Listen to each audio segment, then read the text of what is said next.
Good morning મિત્રો. Last આપણે વાત કરેલી મિત્રો કે સમૂહની અંદર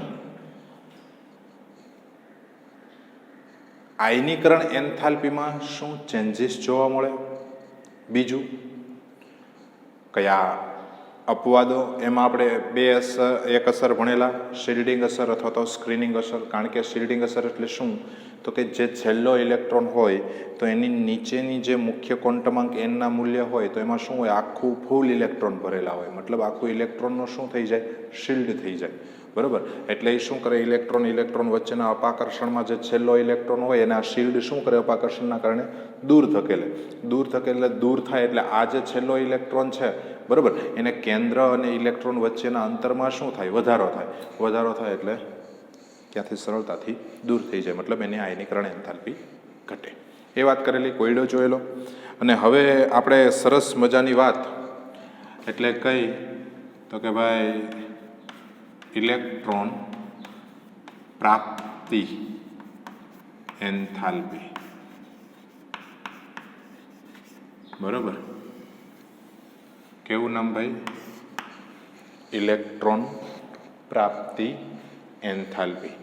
અથવા તો એને બીજા કયા નામથી ઓળખવામાં આવે ઇંગ્લિશમાં, તો કે ઇલેક્ટ્રોન પ્રાપ્ત કરવું એટલે ગેઇન કરવું, ઇલેક્ટ્રોન ગેઇન એન્થાલ્પી.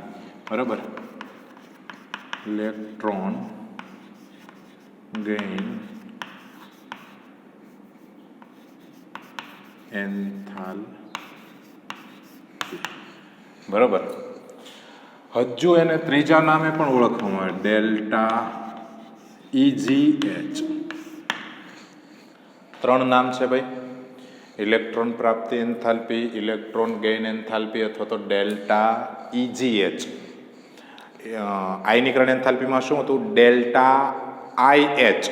આઈ એટલે આયનીકરણ, આયોનાઇઝેશન. બરાબર, આયોનાઇઝેશન એન્થાલ્પી. તો ઇલેક્ટ્રોન પ્રાપ્તિ એન્થાલ્પીમાં શું હશે, તો કે ડેલ્ટા EG. એટલે electron gain enthalpy, electron gain, અને H એટલે એન્થાલ્પીનો સિમ્બોલ છે H. બરાબર. એ જ્યારે આપણે છઠ્ઠું ચેપ્ટર થર્મોડાયનેમિક્સ ભણશું ત્યારે એમાં થોડું વધારે ડિટેલમાં જશું. હવે જુઓ મિત્રો કે ઇલેક્ટ્રોન પ્રાપ્તિ એન્થાલ્પી કોને કહેવાય. આયનીકરણ એન્થાલ્પીમાં શું કે ઇલેક્ટ્રોનને દૂર કરવો હોય, ઇલેક્ટ્રોનને દૂર કરવા માટે આપવી પડતી ઉર્જા, તો એને આયનીકરણ એન્થાલ્પી કહેતા. તો આ એના કરતાં કેવું છે, ઉલટું છે, ઇલેક્ટ્રોન પ્રાપ્તિ એન્થાલ્પી. બરાબર. મતલબ કે કોઈ પણ પરમાણુ છે એની બાહ્ય કક્ષામાં જો એક ઇલેક્ટ્રોન એડ થાય, બાહ્ય કક્ષામાં એક ઇલેક્ટ્રોન એડ થાય મતલબ એક ઇલેક્ટ્રોન સ્વીકારે, બરાબર, તો ત્યારે જે એન્થાલ્પીનો ફેરફાર થાય એ એન્થાલ્પી ફેરફારને શું કહેવાય મિત્રો, ઇલેક્ટ્રોન પ્રાપ્તિ એન્થાલ્પી કહે છે. બરાબર. એને સિમ્બોલિક લેંગ્વેજમાં ધારો કે વાયુમય તત્વ કોઈ X છે, બરાબર. હવે તત્વ વાયુમય હોય એટલે કેવું ફોર્મ હોય, તો કે ભાઈ ગેસિયસ ફોર્મ હોય. બરાબર. હવે એ શું કરે, તો કે ભાઈ ઇલેક્ટ્રોનને પ્રાપ્ત કરે. ઇલેક્ટ્રોનને પ્રાપ્ત કરી અને X છે એ કેવું બની જાય, કે ઋણાયન બની જાય. આ ઇલેક્ટ્રોનનું અહીંયા શું બની જાય, ઋણાયન. તો આમાંથી જ્યારે આ બન્યું ત્યારે જે કંઈ ઉર્જાનો ફેરફાર આવે એ ઉર્જાના ફેરફારને શું કહેવાય, ઇલેક્ટ્રોન પ્રાપ્તિ એન્થાલ્પી. બરાબર. આ પ્રક્રિયા આખી થઈ, તો આ પ્રક્રિયા જે આખી થઈ, આ આખી પ્રક્રિયામાં જે કંઈ ઉર્જાનો ફેરફાર થયો હોય એ ઉર્જાના ફેરફારને શું કહેવાય, ઇલેક્ટ્રોન પ્રાપ્તિ એન્થાલ્પી કહેવાય. ઇલેક્ટ્રોન પ્રાપ્તિ એન્થાલ્પીમાં પણ એકમ તો સેમ જ છે, એની અંદર દર્શાવવામાં આવે kilo joule into mall inverse. એને કયા એકમની અંદર દર્શાવવામાં આવે મિત્રો, તો કે kilo joule into mall inverse. Next આપણે મિત્રો હવે આગળ જઈએ. બરાબર. તો શું, તો કે ભાઈ ઇલેક્ટ્રોન પ્રાપ્તિ એન્થાલ્પી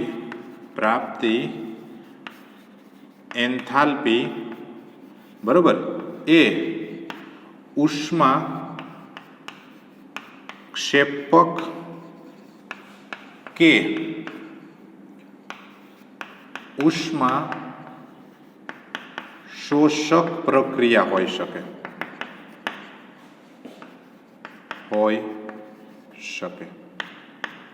આનો મતલબ શું થાય કે ઇલેક્ટ્રોન પ્રાપ્તિ એન્થાલ્પી છે તો જરૂરી નથી કે દરેક પ્રક્રિયાઓ ઉષ્મા શોષક કે દરેક પ્રક્રિયાઓ ઉષ્માક્ષેપક જ હોય, મતલબ ઉષ્માક્ષેપક કે ઉષ્મા શોષક જ હોય, બરોબર. એ ગમે તે હોઈ શકે. એ કોના ઉપર આધાર રાખશે તો કે એ તત્વના સ્વભાવ ઉપર આધાર રાખશે. ઇલેક્ટ્રોન પ્રાપ્તિ એન્થાલ્પી કોના ઉપર આધાર રાખશે તો કે તત્વના સ્વભાવ ઉપર આધાર રાખે. યાદ રાખવાનું, કોના ઉપર તો કે તત્વના સ્વભાવ ઉપર આધાર રાખે કે ઉષ્માક્ષેપક પ્રક્રિયા થશે કે ઉષ્મા શોષક પ્રક્રિયા. હવે જુઓ મિત્રો કે મોટા ભાગના તત્વોમાં ઇલેક્ટ્રોન પ્રાપ્તિ એન્થાલ્પીનું મૂલ્ય એટલે ડેલ્ટા EgH નું મૂલ્ય કેવું આવે? ઋણ આવે. ખાસ કરીને કયો ડિપાર્ટમેન્ટ? પી વિભાગના તત્વોમાં. ખાસ કરીને કયો ડિપાર્ટમેન્ટ? પી વિભાગના તત્વો. કારણ કે ઇલેક્ટ્રોનને પ્રાપ્ત કરવાની જરૂરિયાત કોને હોય? બરોબર. તો કે પી વિભાગના તત્વો હોય ને એને સૌથી જરૂરિયાત હોય ઇલેક્ટ્રોન પ્રાપ્ત કરવાની. કેમ? દાખલા તરીકે હું તમને એમ કહું કે 17મા સમૂહના તત્વો ફ્લોરિન, ક્લોરિન, બ્રોમિન, આયોડિન, બરોબર. તો આ બધા તત્વો છે તો એ બધાને શું હોય? તીવ્ર ઈચ્છા હોય મને એક ઇલેક્ટ્રોન મળી જાય ને એટલે હું સ્થાયી થઈ જાઉં, બરોબર. મને જો એક ઇલેક્ટ્રોન મળી જાય એટલે હું કેવો થઈ જાઉં? સ્થાયી થઈ જાઉં. એટલે એ શું કરે મિત્રો તો કે એ એક ઇલેક્ટ્રોન મેળવી અને 18મા સમૂહ નિષ્ક્રિય વાયુ જેવી ઇલેક્ટ્રોન રચના પ્રાપ્ત કરી અને સ્થાયી થઈ જાય. તો સૌથી વધારે ઇલેક્ટ્રોન મેળવવાની આમ તાલાવેલી કોને હોય? તો કે ભાઈ આ બાજુના તત્વને ઇલેક્ટ્રોન મેળવવાની તાલાવેલી હોય. કારણ કે એને કોના જેવી ઇલેક્ટ્રોન રચના પ્રાપ્ત કરવી હોય તો કે નિષ્ક્રિય વાયુઓ જેવી. આ બાજુના ઇલેક્ટ્રોન હોય ને એને બહુ આમ ઈચ્છા ન થાય બહુ ઇલેક્ટ્રોન મેળવવાની. એને શું બાહ્ય કક્ષામાં એક જ હોય, એને મેળવવાનું એને કીધું વયોજાની તો અમે સ્થાયી થઈ જાય 18મા સમૂહ જેવી ઇલેક્ટ્રોન રચના. જેમ કે સોડિયમ, તો સોડિયમમાં શું તો કે 3s નો એક ઇલેક્ટ્રોન વયો જાય ને તો એ કોના જેવી ઇલેક્ટ્રોન રચના પ્રાપ્ત કરી દે? નિયોન જેવી, મતલબ નિષ્ક્રિય વાયુઓ જેવી ઇલેક્ટ્રોન. એટલે એ તો શું કરે? ઇલેક્ટ્રોન ગુમાવવાની વૃત્તિ ધરાવે. મતલબ આ બધા જે તત્વો છે ધાતુઓ, મોટાભાગની બધી ધાતુઓ, તો એ શું એની આયનીકરણ એન્થાલ્પીનું મૂલ્ય હોય, એનું ઇલેક્ટ્રોન પ્રાપ્તિ એન્થાલ્પીનું મૂલ્ય બહુ ઓછું હોય, બરાબર. પણ આ બાજુના તત્વો છે જે પી વિભાગના તત્વો, તો એ બધા તત્વોનું આયનીકરણ એન્થાલ્પીનું મૂલ્ય કેવું હોય મિત્રો? ખૂબ જ વધારે હોય. પણ જુઓ મિત્રો, મેં તમને શું કીધું? ખાસ યાદ રાખજો કે આયનીકરણ એન્થાલ્પી એ ઉષ્માક્ષેપક પ્રક્રિયા પણ હોઈ શકે કે ઉષ્મા શોષક પ્રક્રિયા પણ હોઈ શકે. એ કોના ઉપર આધાર રાખે છે તો કે તત્વના સ્વભાવ ઉપર આધાર રાખે છે. એ કોના ઉપર આધાર રાખે છે? તત્વના સ્વભાવ ઉપર. હવે જુઓ મિત્રો, હવે પ્રશ્ન એ થાય તમારા માટે થોડું નવું છે, નવું તો નહીં પણ તમને ખબર હોવી જોઈએ કે ઉષ્માક્ષેપક પ્રક્રિયા કોને કહેવાય અને ઉષ્મા શોષક પ્રક્રિયા કોને કહેવાય. તમે 7મા 8મા ધોરણની અંદર 8મા ધોરણમાં આ બધું ભણીને આવ્યા છો, શોષક અને ક્ષેપક. તો કે ઉષ્મા શોષક પ્રક્રિયા કોને કહેવાય? તો કે પ્રક્રિયા દરમિયાન જો ઉર્જા આપવી પડે, મતલબ અહીંયા કંઈક ઉર્જા આપવી પડે, બરોબર, કંઈક એનર્જી આપવી પડે, તો આવી પ્રક્રિયાને અને પછી નિપજ બને તો એવી પ્રક્રિયાને કેવી કહેવાય? ઉષ્મા શોષક પ્રક્રિયા કહેવાય, બરોબર. તો હું ઉષ્મા શોષક પ્રક્રિયા માટેનું આનું સમીકરણ મારે લખવું હોય તો આ સમીકરણ આવી રીતે લખી શકાય, એમાં કંઈક ખોટું છે નહીં. xg + E પ્લસ શું તો કે કંઈક એનર્જીનું E લખી નાખું, પ્લસ E, મતલબ કાંઈક એનર્જી પ્રક્રિયામાં શોષાય તો એ શું બને? x માઇનસ બને, બરોબર. તો શું થયું તો કે પ્રક્રિયકોમાંથી જો નિપજ બનતી હોય તો ત્યારે શું બને તો કે ઉર્જાની જરૂર પડે, ધન. એટલે શું પડે? ઉર્જાની જરૂર પડે. તો જ્યારે જરૂર પડે ને, બરોબર, તો એ બધા જ્યારે જરૂર પડે ને મિત્રો, તો એવી બધી પ્રક્રિયાઓને કેવી કહેવાય? ઉષ્મા શોષક પ્રક્રિયા કરે. ઉષ્માનું શોષણ કરી અને નિપજ બનાવે. અમુક પ્રક્રિયા કેવી હોય તો કે ભાઈ એક્સ બરાબર ગેસિયસ ફોર્મ વત્તા electron it gives x minus gaseous form વત્તા ઈ. બોલો આનો મતલબ શું થયો કે જ્યારે પ્રક્રિયકોમાંથી નિપજમાં રૂપાંતર થયું ત્યારે અમુક ઉર્જા આપવાને બદલે શું મળ્યું? ઉર્જા આપણને મળી. એટલે એ ઉર્જા મળે તો એવી ઉર્જાને એવી પ્રક્રિયાને કેવી પ્રક્રિયા કહેવાય? ઉષ્મા ક્ષેપક પ્રક્રિયા કહેવાય. બરાબર. એટલે અને ઉષ્મા ક્ષેપક પ્રક્રિયાનું મૂલ્ય હંમેશા કેવું હોય મિત્રો? યાદ રાખવાનું, ઋણ તરીકે સ્વીકારવામાં આવે. અને ઉષ્મા ક્ષેપક ઉષ્મા શોષક પ્રક્રિયાનું મૂલ્ય શેના તરીકે સ્વીકારવામાં આવે? ધન તરીકે સ્વીકારવામાં આવે. બરાબર. એટલે એ ઋણ તરીકે, અને અહીંયા જો ઉષ્મા શોષક પ્રક્રિયા હોય તો એનું મૂલ્ય ધન આવે, અને ઉષ્મા ક્ષેપક પ્રક્રિયા હોય તો એનું મૂલ્ય ઋણ આવે.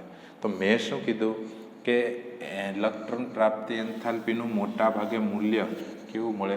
ઋણ. હવે ઋણ મૂલ્ય કોનું? મતલબ કે આ 17મા સમૂહના અથવા તો જે આ અધાતુઓ છે, બરાબર, તો આ અધાતુઓ છે તો ઇલેક્ટ્રોન પ્રાપ્ત કરે ને ત્યારે એમાંથી ઉર્જા મુક્ત થાય. તો એમ કહી શકાય કે પી વિભાગના તત્વોની ઇલેક્ટ્રોન પ્રાપ્તિ એન્થાલ્પીનું મૂલ્ય કેવું હોય? ઋણ હોય. સમજ પડે છે મિત્રો હું જે કહેવા માગું છું? ધ્યાન રાખજો, શબ્દોને સમજજો.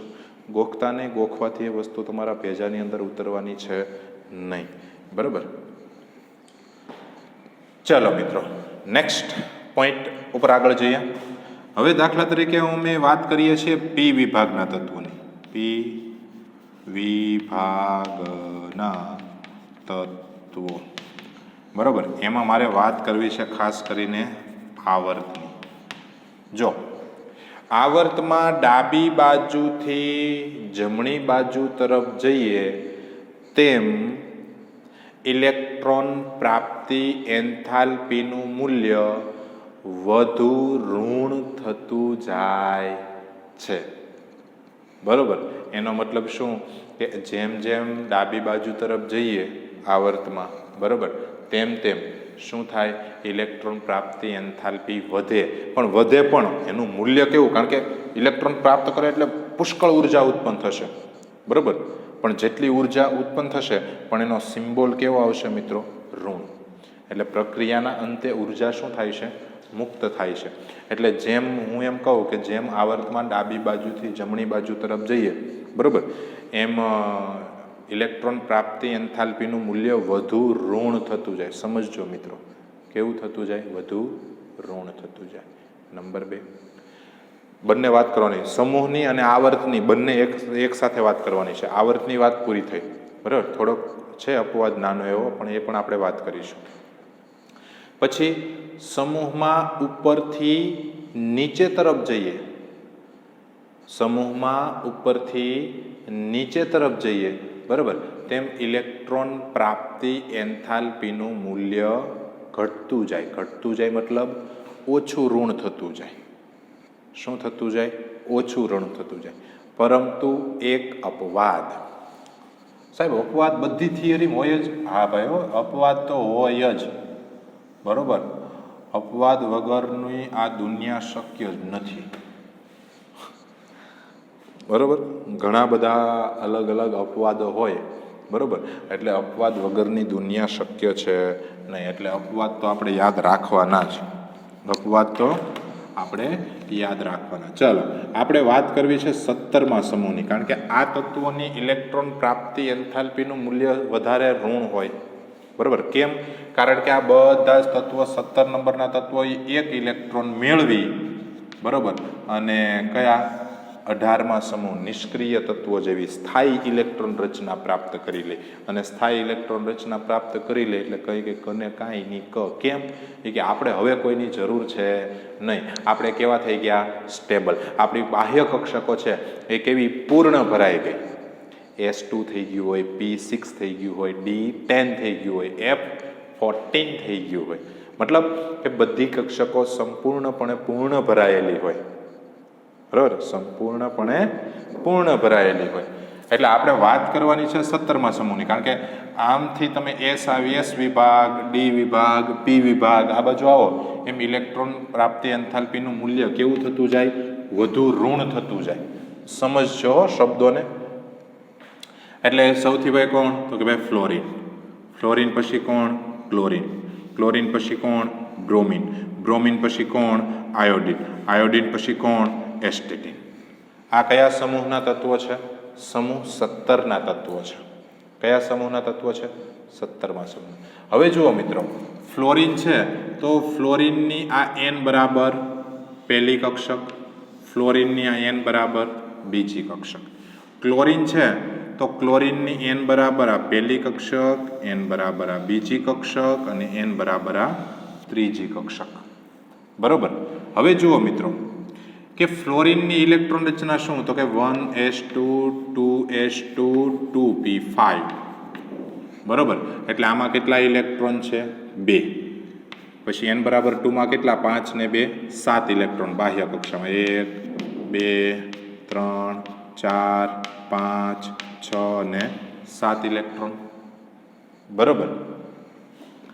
ક્લોરિન. ક્લોરિનની ઇલેક્ટ્રોન રચના કઈ? તો કે 1s2 2s2 2p6 3s2 3p5.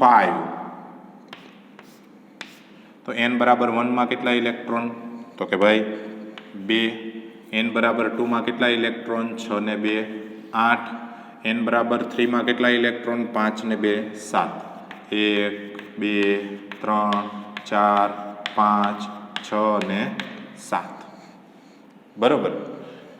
તો આ બેમાં અપવાદ છે. હવે જો નિયમ પ્રમાણે જોઈએ તો શું? તો કે આવર્તમાં ડાબી બાજુથી જમણી બાજુ તરફ જાઓ તેમ ઇલેક્ટ્રોન પ્રાપ્તિ એન્થાલ્પીનું મૂલ્ય કેવું થતું જાય?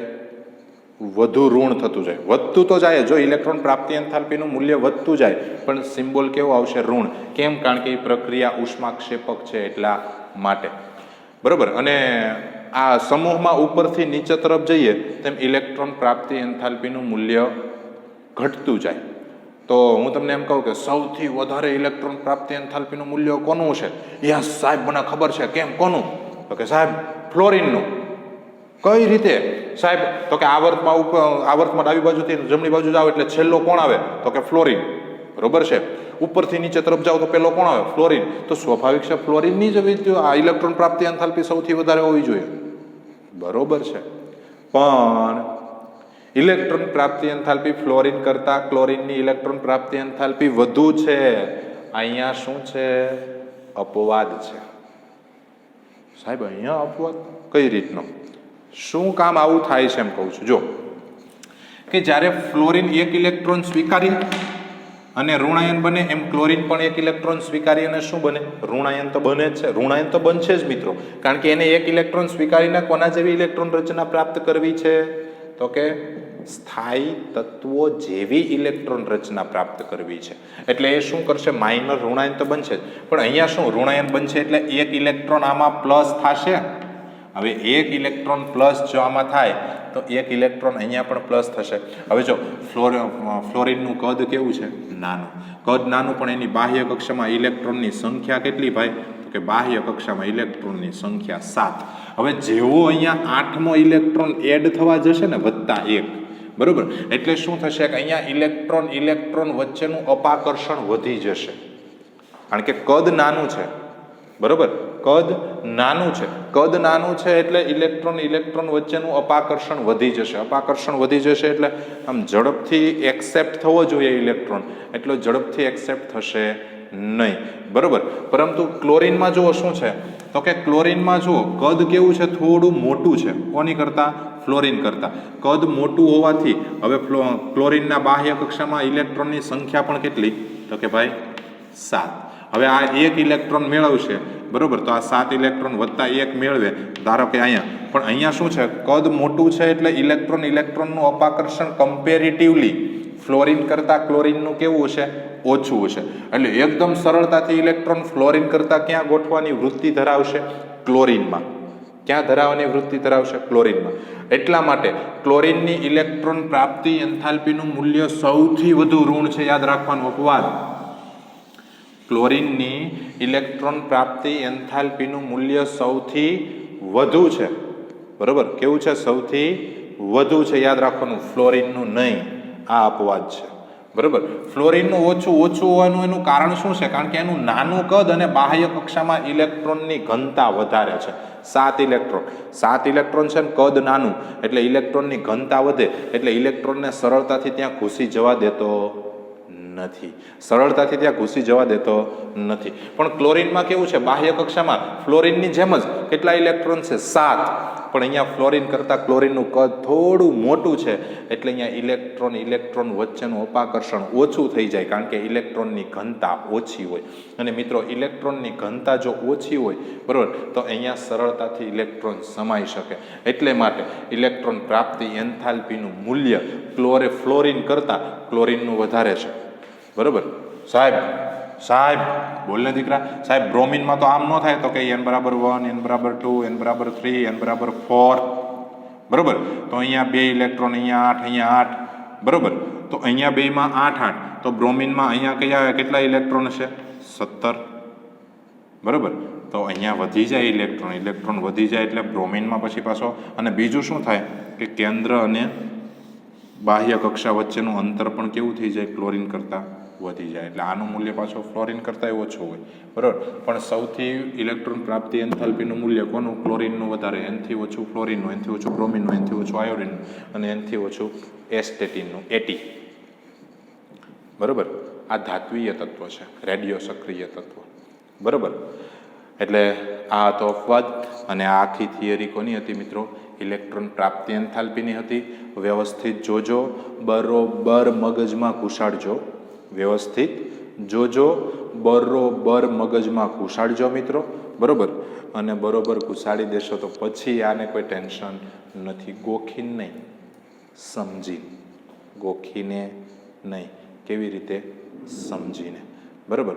અને સમજીને કરેલું હોય તો એ લોંગ ટાઈમ માટે યાદ રહે. ગોખેલું હોય યાદ રાખવા એ લાંબો સમય સુધી યાદ રહે નહીં. ઓકે મિત્રો, આજે અહીં સુધી. નેક્સ્ટ પાર્ટમાં પાછા ફરીવાર મળીશું. Okay, thank you.